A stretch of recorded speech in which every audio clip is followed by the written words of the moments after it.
Well, greetings again from Montreal. It's the video edition of the fifth quarter, and it's the final edition of the video edition of the fifth quarter. As Sunday afternoon here in Montreal, the Lions were just absolutely pounded 56-18 by the Montreal Alouettes, who go on to play Saskatchewan in the Grey Cup next week in Calgary. There was kind of a running joke as we walked to the Lions dressing room after the game. There was an ambulance that pulled up alongside in front of the dressing room, and of course, the natural joke among some of our profession said that is for the BC Lions, and that's what it certainly seemed like, as the Lions could do absolutely nothing right against a very good team.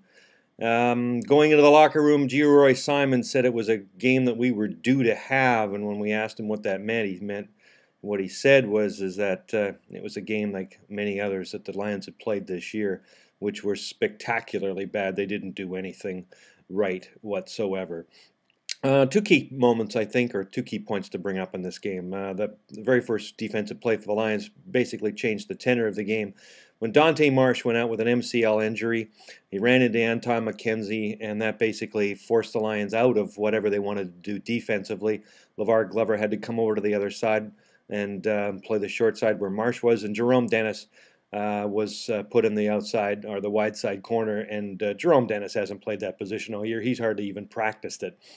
And Anthony Calvillo exploited that part of the Lions defense. He threw for 5 touchdown passes in the game total.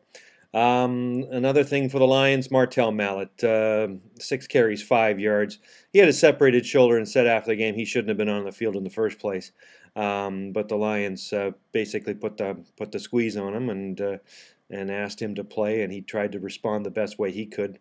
No running game whatsoever. Therefore, Casey Printers was basically at the mercy of a very, very good Montreal Alouettes defense in the game.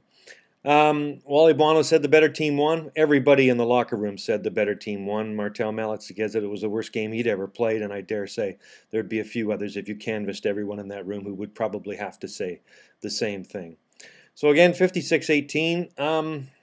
Just to wrap up, we've asked in the paper on Monday, we're just asking for people's thoughts on what they think that Wally Buono should do. He has an interesting offseason ahead of him. Of course, he basically gutted the team last year through SMS roster or salary cap maneuvers, lost a few players in free agency, and now he has basically an intact team if he wants it. Well, does he keep the same team, or does he make wholesale changes again and run the risk of what happened this year? It's an interesting dilemma. And one I'm sure you've got some thoughts on, and we'd like to hear them. And perhaps we'll publish some in the province in the next couple of days.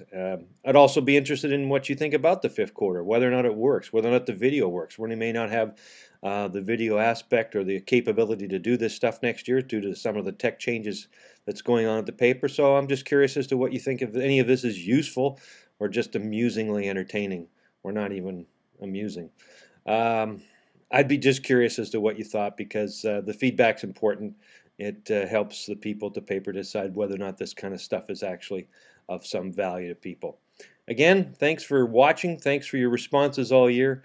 And perhaps we'll have another one of these in the not too distant future, maybe during Grey Cup week, or maybe a little bit down along the way to maybe wrap things up again.